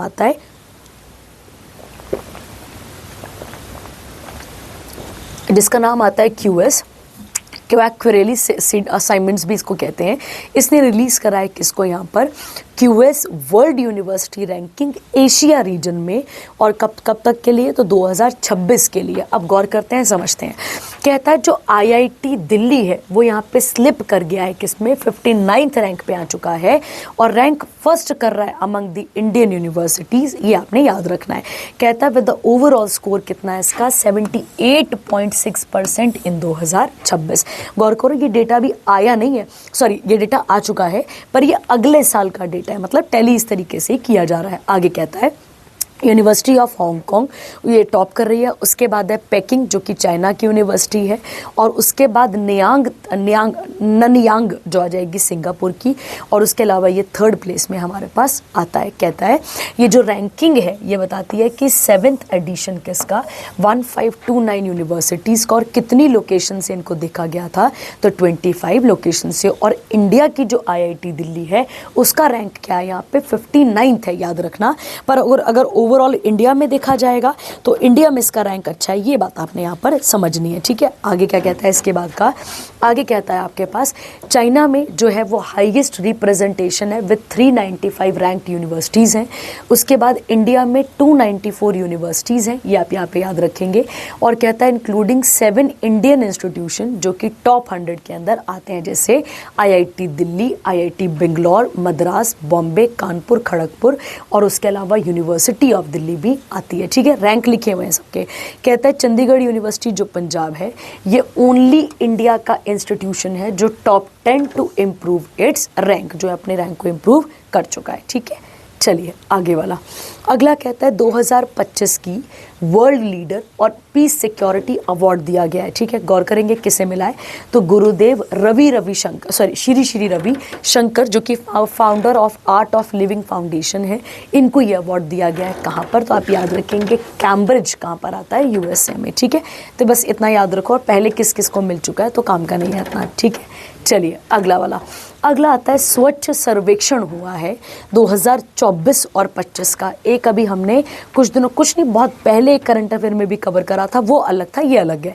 कहता है यहाँ पे मिनिस्ट्री ऑफ हाउसिंग और अर्बन अफेयर ने इसको रिलीज करा है, और इसका नाम है स्वच्छ सर्वेक्षण, ठीक है। देखो बेटा, स्वच्छ सर्वेक्षण अभियान या क्लीन इंडिया मिशन कब आया था 2014 में आया था। अब क्या कहता है समझते हैं। कहता है 2025 की रैंकिंग कहती है कि मदुरई जो कि तमिलनाडु में आता है, इसका स्कोर है 4823। कहता है यहाँ पे इसका रैंक है, और ये has been ranked the dirtiest among the Indian cities, जिसकी जनसंख्या कितनी ज़्यादा है 10 लाख से ज़्यादा है। तो 10 लाख के हिसाब से इसका जो रैंक है वो किस में चला गया है, यहाँ पे पॉपुलेशन ज़्यादा हुई ना, तो इसमें किस में चला जाता है, डर्टीएस्ट में चला जाता है। कहता है ये जो सर्वेक्षण है इसे कब स्थापना की गई थी 2016 में, और ये अर्बन रैंकिंग को यहाँ पर क्या कर रहा है, शो कर रहा है। और अर्बन रैंकिंग का कौन सा एडिशन है, ये तो 9th एडिशन है। उसके अलावा लुधियाना को भी डर्टीएस्ट सिटी के अंदर काउंट किया गया है। ये सिटी इवैल्यूएट कर रही थी किस किस बेसिस पे, कि सॉलिड वेस्ट नहीं होना चाहिए, सिटीजन का फीडबैक लिया गया, लोगों का पार्टिसिपेशन पूछा गया, इनोवेशन, बेस्ट प्रैक्टिसेस, सैनिटेशन और हाइजीन लेवल, सब कुछ यहाँ पर क्या किया गया, कवर किया गया, और उस बेसिस पे इसको यहाँ पर लाने की बात की गई है, ठीक है। तो ये आप यहाँ पर क्लियर रखेंगे, ठीक है। अगला वाला आता है इसके बाद का मनोहर पारिकर अवार्ड। आपको पता होगा मनोहर पारिकर गोवा के CM भी रहे हैं, प्लस आपको याद रखना है गोवा के CM के अलावा ये हमारे पास क्या रहे हैं, तो आप याद रखेंगे इंडिया के पुराने डिफेंस मिनिस्टर भी रहे हैं। कौन रहे हैं ये, तो इंडिया के पुराने डिफेंस मिनिस्टर भी रहे हैं। तो कहता है डॉक्टर साई गौतम गोपाल कृष्णन जो कि कौन है यहाँ पे, एसोसिएट प्रोफेसर हैं मटीरियल इंजीनियरिंग के और Indian institute of science Bengaluru Karnataka के। इन्हें कौन सा अवार्ड दिया गया है, तीसरा एडिशन था किसका, मनोहर पारिकर युवा साइंटिस्ट अवार्ड का। क्यों, क्योंकि इनका कंट्रीब्यूशन है कंप्यूटेशन मटेरियल साइंसेस के अंदर, modelling, analysis of complex alloys, इन सब चीज़ों के ऊपर इन्होंने यहाँ पे रोल प्ले करा है। ये अवार्ड कब इंस्टीट्यूट हुआ था, 2022 में। कौन सी सरकार देती है, गोवा की सरकार देती है, ये आपने यहाँ पर याद रखना है। और कितना कैश प्राइज गया है यहाँ पे, 5 लाख, ये आप यहाँ पे याद रखेंगे, जो कि किस फील्ड में मिला है, साइंस और टेक्नोलॉजी की फील्ड में मिला है, ठीक है। अगला आता है आपके पास यहाँ पे पीपल फर्स्ट इंटीग्रेशन अवार्ड। गौर करेंगे, ठीक है। क्या लिखता है, कहता है जो गवर्नमेंट है हिमाचल प्रदेश की, उसको एक अवार्ड मिला है जिसका नाम है पीपल फर्स्ट इंटीग्रेशन अवार्ड, जो कि किसने दिया है, मिनिस्ट्री ऑफ इलेक्ट्रॉनिक्स और इंफॉर्मेशन टेक्नोलॉजी ने। क्या बोलता है इसके अंदर, देखते हैं। कहता है ये जो रिकॉग्निशन है ये कंफर्म किया गया, एक नेशनल वर्कशॉप हुई और एक कॉन्फ्रेंस हुआ, किसको लेकर, डिजी लॉकर। क्या होता है डिजी लॉकर, जहाँ पर हम अपने डेटा को सेफ वहाँ पर रखते हैं। तो कहता है यहाँ पे, और ये 2025 मतलब डिजी लॉकर, ये कॉन्फ्रेंस कहाँ पर हुई 2025 में, कहाँ पर, नई दिल्ली में, जिसमें जब इसको देखा गया कि लोगों का क्या मतलब लोगों का क्या रोल है किसके साथ, डिजिटल सर्विसेज के साथ डिजी लॉकर प्लेटफॉर्म को लेकर, तब ये अवार्ड किसको दिया गया, हिमाचल प्रदेश को दिया गया। कहता है एचपी का डिपार्टमेंट है डिजिटल और टेक्नोलॉजी और गवर्नेंस, इसने इस अवार्ड को लिया है क्योंकि उन्होंने 51 हिम सेवा सर्विसेज को यहाँ पर क्या कराए, इंट्रोड्यूस कराए, जिसमें आ जाएगा हिम परिवार, हिम एक्सेस कार्ड सर्विस और डिजी लॉकर प्लेटफॉर्म, इन सबको प्रोवाइड करा है। ठीक है, तो ये आपने यहाँ पे याद रखना है। अगला पॉइंट इसके बाद का अगला सेक्शन आता है आपके पास रिपोर्ट और रैंकिंग्स का। तो रिपोर्ट और रैंकिंग को भी पढ़कर वाइंड अप करते हैं। आइए, पहला कहता है जो यूनाइटेड नेशन एनवायरनमेंट प्रोग्राम है उसने अपने पेश करा है और रिपोर्ट का नाम है एडाप्टेशन गैप रिपोर्ट, याद रखेंगे 2025, रनिंग ऑन एम्पिटी, ये रिपोर्ट का नाम है। अब ये क्या बात कर रही है समझते हैं।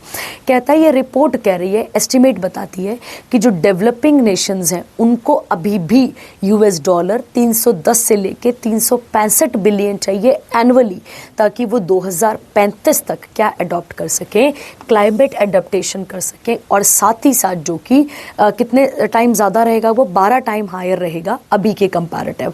तो गौर करने वाली बात है, अगर किसी भी कंट्री को क्लाइमेट चेंज और जो एडाप्टेशन है, मतलब जो गैप बढ़ता जा रहा है, उसको अगर कवर करना है तो उसके लिए कितना पैसा चाहिए होगा, तो 310 से लेके 365 बिलियन डॉलर वहाँ पर चाहिए। ठीक है, अगला कहता है ये जो रिपोर्ट है ये रिलीज़ की गई कहाँ पे, COP30, ये आप याद रखेंगे, जो कि कहाँ पर हो रही है, बेलम, ब्राज़ील में हो रही है।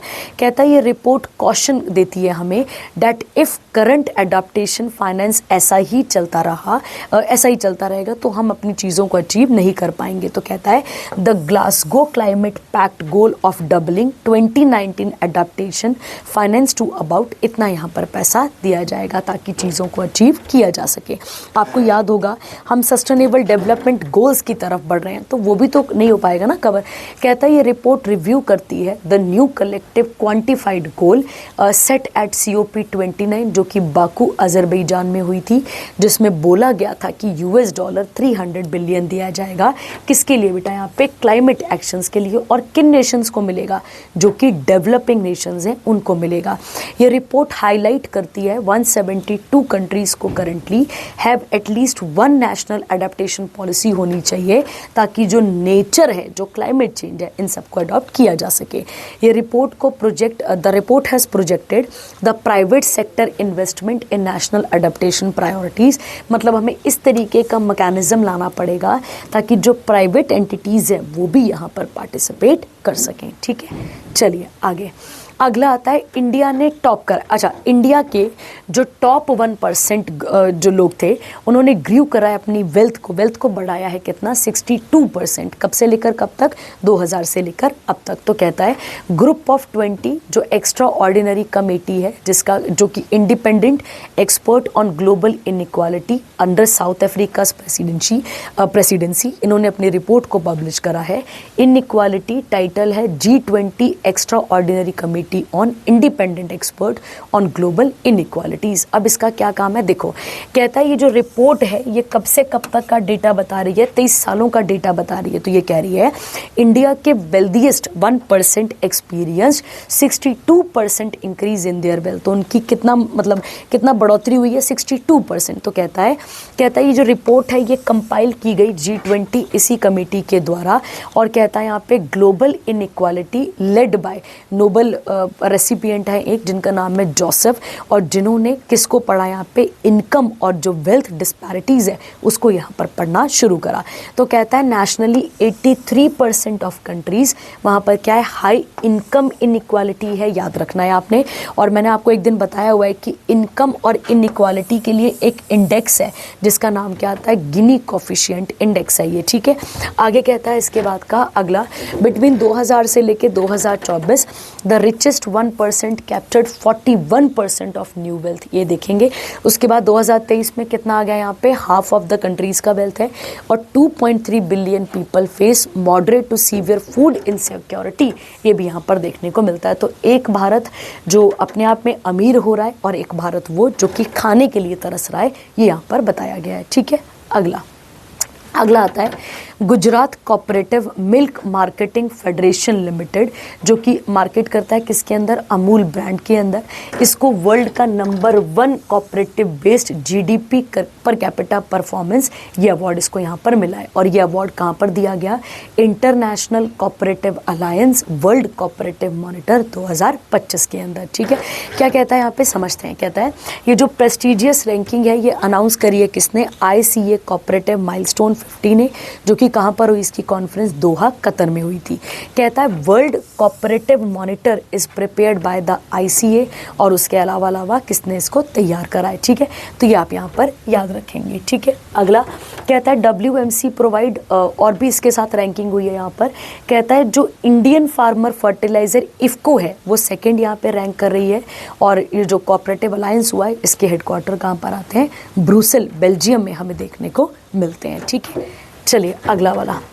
अगला आता है, एक अभी हमने कौन सी वाली रिपोर्ट पढ़ी, याद करो, हमने एक UNEP की अडेप्टेशन रिपोर्ट पढ़ी। अब हम उसके अलावा एक और रिपोर्ट को यहाँ पर पढ़ने जा रहे हैं जिसका नाम है EGR 2025। क्या नाम है इसका, EGR 2025। ये किसके बारे में बता रही है, एमिशन, जो स्मोक है, जो धुआं है, उसके बारे में बता रही है। ये रिपोर्ट कह रही है कि जो ग्रीन हाउस गैसेस का एमिशन है वो बहुत ज़्यादा बढ़ चुका है, 57.7 गीगाटन हो चुका है। तो ये अपने आप में जानने वाली बात है। और पूरे अगर देखा जाए तो कितना बढ़ चुका है, कितना परसेंट इंक्रीज हुआ है, 2.3%। ये रिपोर्ट ये भी बताती है कि India recorded largest year on year increase in emission, किसके बाद, चाइना, रशिया, इंडोनेशिया और USA के बाद।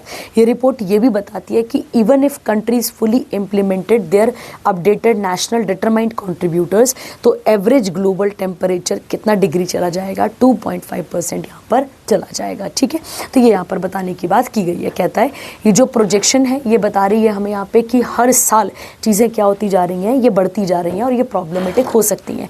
कहता है चाइना, USA और उसके अलावा अगर हम बात करें इंडिया की और यूरोपियन यूनियन, रशिया, इंडोनेशिया की, ये ग्लोबल एमिटर्स हैं सारे के सारे। ठीक है, याद रखना है। और EU was the only one जो कि क्या कर रहा है, जिसने थोड़ा बहुत एमिशन को क्या करा है, यहाँ पे डिक्रीज करा है। ये रिपोर्ट ये भी बताती है कि कंट्री जिन्होंने फास्टेस्ट ग्रोथ रेट करा किसमें, एमिशन में, उसमें इंडोनेशिया भी है, इंडिया भी है, चाइना भी है। हम अर्बनाइजेशन में जाएंगे यार तो हम बहुत कुछ करेंगे अभी तो। कहता है एज पर द रिपोर्ट जो per capita green house gases का एमिशन है वो USA, रशिया, चाइना और EU में ज़्यादा हमें देखने को मिलता है। और per capita green house emission India और इंडोनेशिया में क्या यहाँ पर बाकी जगहों पे कम भी रहा है। ठीक है, पर कैपिटा से देखा जाए तो।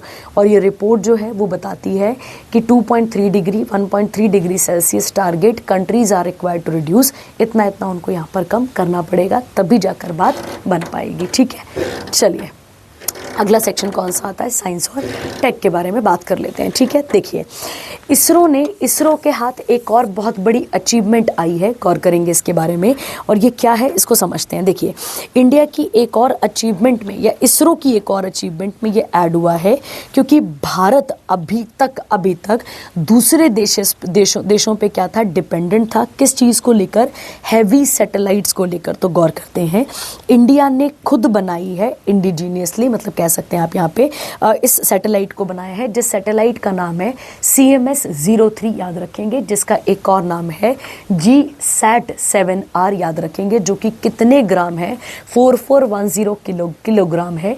और इसे कहाँ से लॉन्च किया जा रहा है, तो लॉन्च व्हीकल मार्क 3 रॉकेट से इसको लाया जा रहा है। इसी का एक और नाम रखा गया बाहुबली, और इसे कहाँ से लॉन्च किया गया, सतीश धवन स्पेस सेंटर, जो कि कहाँ पर आता है, श्रीहरिकोटा, आंध्र प्रदेश में आता है।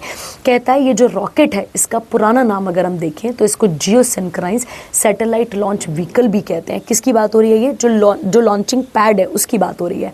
कहता है यहाँ पर ये हैवीएस्ट कम्युनिकेशन सैटेलाइट है जो कि इंडिया, मतलब जो कि अर्थ से कितने किलोमीटर ऊपर होगी, तो जियोसिंक्राइज ट्रांसफर ऑर्बिट पे होगी, तो मतलब अर्थ से 36,000 पे, गौर करो, 36,000 किलोमीटर की दूरी पे इतनी हैवी सैटेलाइट को लॉन्च करना पॉसिबल नहीं था, पर क्योंकि और भी देश हैं जो ये लॉन्च कर चुके हैं, बट इसमें एक नाम और किसका ऐड हो चुका है, अब इंडिया का ऐड हो चुका है। ठीक है, कहता है आगे, कहता है ये जो LVM-3 जो पैड, जो लॉन्च पैड है, ये मतलब 5वां ऑपरेशनल फ्लाइट था और इसी ने जो है इसका पुराना यूज़ किया गया था चंद्रयान 3 मिशन के लिए। ठीक है, अगला कहता है ये जो है ये एक मल्टी बैंड कम्युनिकेशन सैटेलाइट है जो कि अर्थ के मतलब जो जितना भी डेटा है उसको क्या करेगी, यहाँ पर गैदर करेगी, और उसके साथ साथ ये आने वाले समय पर जो इंडियन ओशन रीजन है और हमारी जो इंडियन नेवी है उसकी भी मदद यहाँ पर करेगी। ठीक है, कहता है GSAT-7 जो है वो रिप्लेस करेगा किसको, GSAT-7 रुक्मणी को,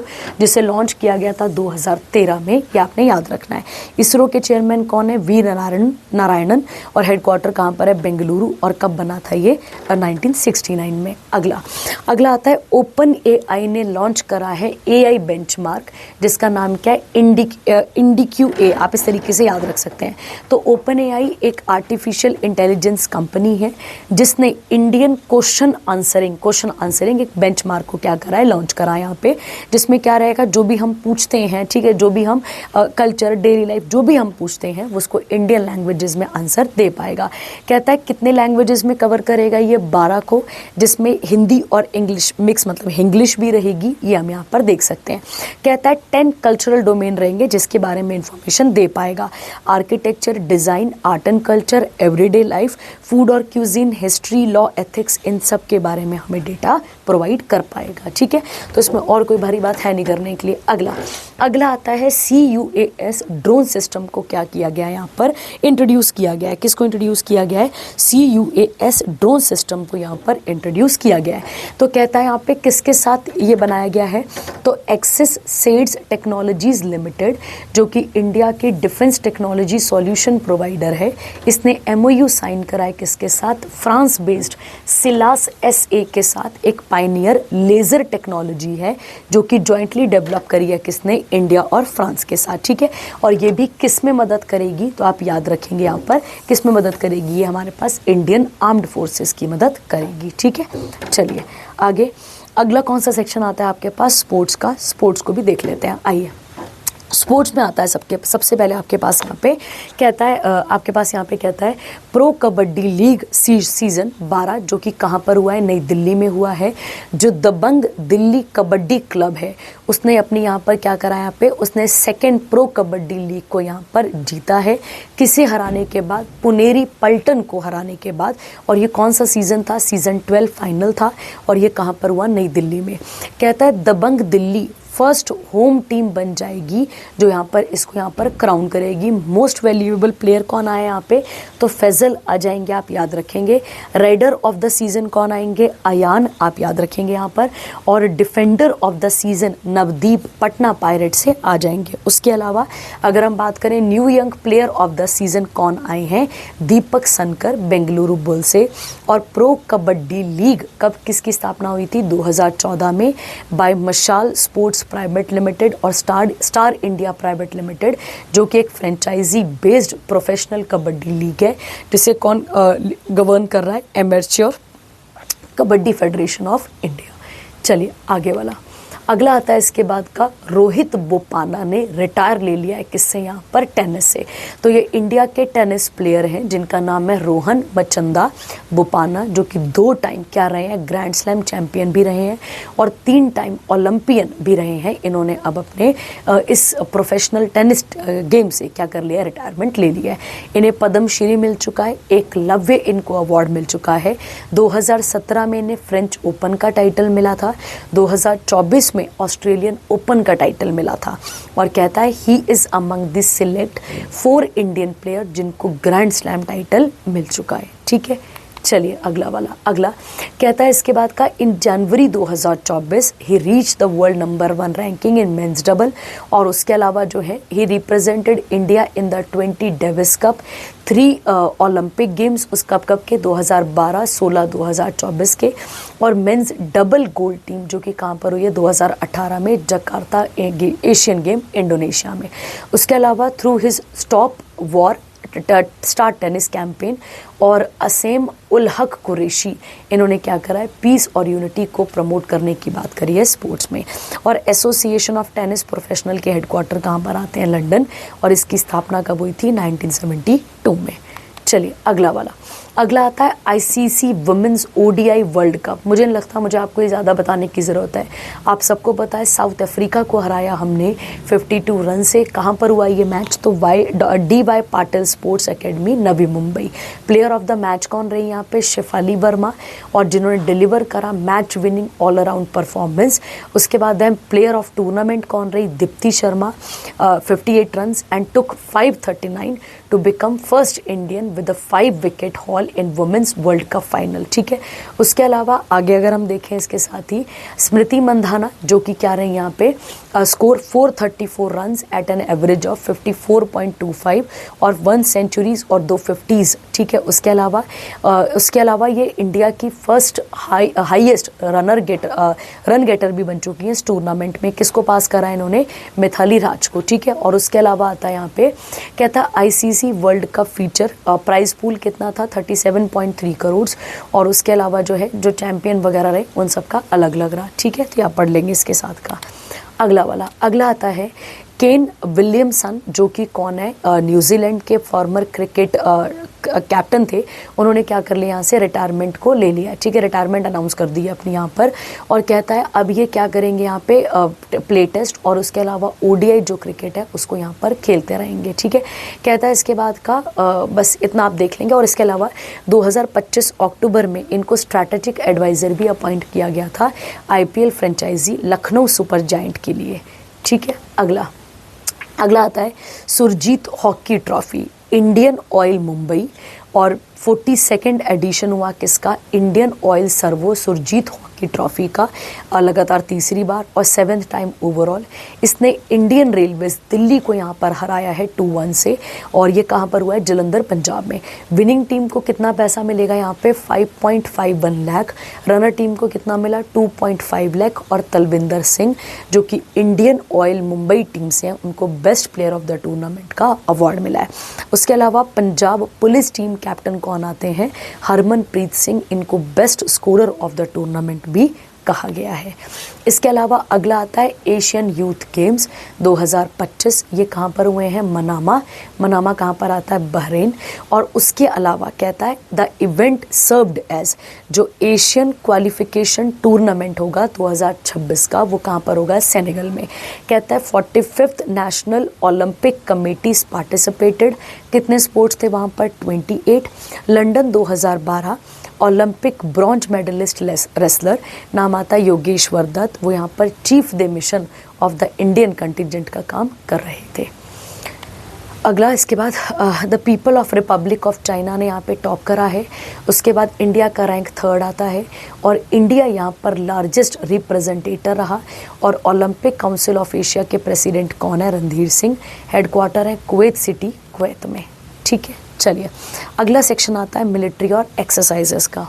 चलिए कवर करते हैं। कहता है इंडिया जो है वो होस्ट करने जा रहा है किसको, मिलान 2026 IFR और आयंस कॉन्क्लेव को। गौर करते हैं, कहता है ये विशाखापट्टनम आंध्र प्रदेश में होगा, जिसमें मेजर इंटरनेशनल मैरीटाइम इवेंट होंगे। उसके अलावा फ्लीट रिव्यू भी होगा, और एक्सरसाइज मिलान 2026 भी वहाँ पर होगी। उसके अलावा इंडियन ओशन जो नेवल सिंपोजियम है, जिसमें सारे चीफ आते हैं, मीटिंग करते हैं और डिसीजन लेते हैं, वो भी यहाँ पर होगा। कहता है ये पहली बार होगा जब इंडियन नेवी जो है वो इन तीनों को क्या करेगी यहाँ पे, इंडिया जो है इन तीनों को होस्ट करेगी। एक्सरसाइज मिलान 2026 ये भी होगी यहाँ पर, और इसे eastern naval command of Indian navy represent करेगा। उसके बाद है जो मैंने अभी आपको बोला कि जिसमें सारे चीफ आएंगे, वो किस किस चीज़ों को लेकर बात करेंगे, मैरीटाइम सिक्योरिटी, ह्यूमैनिटेरियन असिस्टेंस, उसके अलावा डिज़ास्टर रिलीफ, और उसके अलावा इंफॉर्मेशन शेयरिंग फ्रेमवर्क में भी काम करेंगे। ठीक है, अगला आता है इसके बाद का, इंडियन आर्मी ने होस्ट करा है यंग लीडर फोरम को, ताकि भारतीय युवा आगे आए और भारत को विकसित भारत बनाने में, और हमें इसे विकसित भारत कब तक बनाना है, 2047 तक इस चीज़ को फुलफिल यहाँ पर कर पाए। ये कब डिसाइड किया गया, तो आप याद रखेंगे ये मानेकशॉ सेंटर में डिसाइड किया गया। और ये कहाँ पर था, मानेकशॉ सेंटर में क्या था वहाँ पे, तो नेशनल यूनिटी डे जो हमने लास्ट करंट अफेयर में पढ़ा था उसी में ये डिसाइड किया गया है। ठीक है, तो हमें क्या करना है यहाँ पे, हमें यूथ को लेकर आना है और यूथ का पार्टिसिपेशन बढ़ाना है। कहाँ पर, यूथ का पार्टिसिपेशन बढ़ाना है कहाँ पर, विकसित भारत को बनाने के लिए। और सेना और यूथ दोनों मिलकर अब भारत को एक नया भारत भी यहाँ पर बनाएंगे। ठीक है, अगला वाला, अगला आता है आपके पास यहाँ पे, इंडिया ने विड्रॉ कर लिया है आईनी एयरबेस से, जो कि कहाँ पर आता था, तजाकिस्तान में आता था। चलिए गौर करते हैं। देखिए भारत के, देखो अगर आपने सुना होगा, भारत के पास तो अपने बहुत सारे बेस हैं, एयरफोर्स बेस तो हमारे पास बहुत सारे हैं, पर वो इंडिया के अंदर है। इंडिया के बाहर कहाँ पर था, तो आप याद रखेंगे तजाकिस्तान में। और अगर हम बात करते हैं, ये बेस भारत का एक अड्डा था, पूरा कह सकते हैं एयर बेस अड्डा था ये, या एयरफोर्स अड्डा था, जहाँ पे हमारी सेना भी रहती थी। अब सब कुछ वहाँ से क्या किया जा रहा है, वापस लाया जा रहा है। और 2022 में ही इसकी अनाउंसमेंट कर दी गई थी कि अब जो एग्रीमेंट है दो देशों के बीच में, वो एग्रीमेंट अब आगे कंटिन्यू नहीं होगा। ठीक है, क्यों, क्योंकि एक्चुअली में सबसे बड़ा कारण है रशिया और चाइना का प्रेशर बनाना। तो चाइना और रशिया नहीं चाहता है, या फिर ऐसा कह सकते हैं, माना जा रहा है कि इन दोनों कंट्रीज़ ने प्रेशर बनाया किसके ऊपर, तजाकिस्तान के ऊपर, क्योंकि इंडिया की प्रेजेंस बढ़ रही थी कहाँ पर, सेंट्रल एशिया के अंदर। तो आप ऐसा कह सकते हैं, इसी के लिए आप ऐसा कह सकते हैं, इसको वापस भेजा जा रहा है और अब इसे वापस कहाँ पर लाया जाएगा, इंडिया में लाया जाएगा। ठीक है, तो अब ये इंडिया वापस आएगा और इंडिया का जो दबदबा था सेंट्रल एशिया पे, हम यहाँ से पीओके, चाइना सब पे नज़र बनाए रखते थे, वो अब हम यहाँ पर बना नहीं पाएंगे। तो प्रॉपरली ये बेस अब यहाँ पर वापस आ रहा है। ठीक है, चलिए अगला वाला, ये देखो लिखा हुआ है ना कि यहाँ पे हमने एग्रीमेंट एक साइन करा था और मिलिट्री मतलब भारत के बाहर भी एक मिलिट्री इंस्टॉलेशन था हमारे पास। ठीक है, और याद करो, आपको याद होगा जब तालिबान ने कब्जा करा था अफगानिस्तान पे, तब भी हम अपने लोगों को इसी एयर बेस के थ्रू लोगों को वापस लेकर आए थे।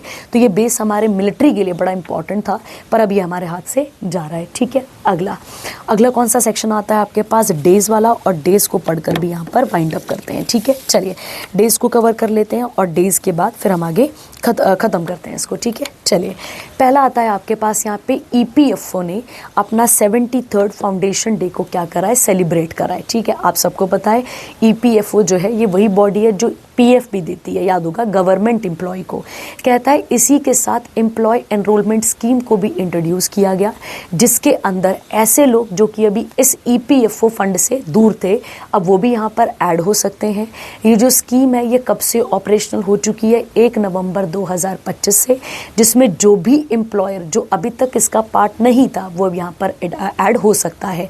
और जब वो ऐड होगा तो उसको किसी भी प्रकार की कोई एक्स्ट्रा फीस नहीं देनी होगी, या फिर उसके ऊपर कोई भी पेनल्टी यहाँ पर नहीं लगाई जाएगी। इसके अलावा Pandit Deendayal Upadhyay national academy of social security, जो कि ट्रेनिंग आर्म है किसका, ईपीडीएफओ का, उसे कौन सा अवार्ड दिया गया है, उसे 2 भविष्य निधि अवार्ड भी दिए गए हैं, ये आपको याद रखना है। ठीक है, आगे अगला वाला आता है वर्ल्ड वीगन डे। आप सबको पता है वीगन कौन होते हैं, जो प्लांट बेस्ड डाइट लेते हैं, जिसमें मीट, एग, डेयरी, उसके अलावा जो है इंग्रेडिएंट्स जैसे कि गेलेटिन, केजिन, वी, ये सब नहीं होता है। ठीक है, तो ये कब मनाया जाता है, 1 नवंबर को, ये आप इसके साथ पढ़ लेंगे। ठीक है, अगला आता है international day to end impunity for crime against journalist 2025। देखो बेटा, जर्नलिस्ट के ऊपर भी जाने अनजाने कई सारे अटैक हो जाते हैं, तो उसी अटैक से बचने के लिए, मतलब उस अटैक को ना होने के लिए, अवेयरनेस फैलाने के लिए इसको यहाँ पर लाया गया है। थीम क्या है इसकी, chat GVP raising awareness on AI facilitated gender based जो वायलेंस होता है उसकी यहाँ पर बात की जा रही है। ठीक है, तो ये इसको रोकने की कोशिश करेगा यहाँ पर। और इस डेट को क्यों चूज़ किया गया क्योंकि फ्रेंच जर्नलिस्ट एक डुपोंट करके और उसके अलावा वर्लॉन करके इन दोनों की हत्या हुई थी 2 नवंबर 2013 को माली में, ठीक है। उसके अलावा इस डे को कौन सेलिब्रेट करवा रहा है? यूनेस्को, और कहता है इसके हेडक्वार्टर अभी हम पढ़ चुके हैं कहाँ पर है, पेरिस, फ्रांस में। अगला आता है international day for biosphere reserve. जब भी हम बायो की बात करते हैं, बायो मतलब लिविंग विंग्स की बात कर रहे हैं, ठीक है। ये डे भी कौन सेलिब्रेट करवा रहा है? तो आप याद रखेंगे यूनेस्को ही, ताकि अवेयरनेस फैलाई जा सके किसको लेकर, बायोस्फीयर रिजर्व्स को लेकर, कंजर्वेशन और सस्टेनेबल मैनेजमेंट के ऊपर पूरा का पूरा काम किया जा सके। इसके साथ साथ एक प्रोग्राम को भी यहाँ पर इनिशिएट किया गया है जिसका नाम है मैन एंड बायोस्फीयर रिजर्व, जिसमें क्या बोला गया है कि आदमी और जो कौन है अपने पास यहाँ पे एनवायरनमेंट, इन दोनों का रिलेशनशिप बहुत अच्छा होना चाहिए, मतलब हार्मनी में चलना चाहिए आगे। वर्ल्ड नेटवर्क के अंदर अगर हम बात करें कितनी साइट्स हैं? 759 साइट्स हैं। और उसके अलावा इंडिया में कितने बायोस्फीयर रिजर्व हैं? तो आप याद रखेंगे इंडिया में 18 बायोस्फीयर रिजर्व्स हैं, याद रखना। उसमें से 13 जो हैं वो किस प्रोग्राम के अंदर हैं? WNBR। WNBR का फुल फॉर्म है world network of biosphere reserve, जिसके अंदर अभी अभी हिमाचल प्रदेश का वो कोल्ड डेजर्ट बायोस्फीयर भी ऐड किया गया था, आपने अभी पढ़ा था कुछ दिनों पहले। चलिए अगला आता है सुनामी अवेयरनेस डे। कब मनाते हैं? 5 नवंबर। थीम क्या है इसकी? Be tsunami ready, invest in tsunami preparedness, ठीक है। मतलब लोगों को अवेयरनेस फैलानी है किस चीज़ को लेकर? सुनामी को लेकर, ठीक है। तो आई होप आपको यहाँ तक चीज़ें समझ में आई होंगी। जहाँ पर भी आपको डाउट रहेगा आप पूछ सकते हैं। Thank you, have a nice day.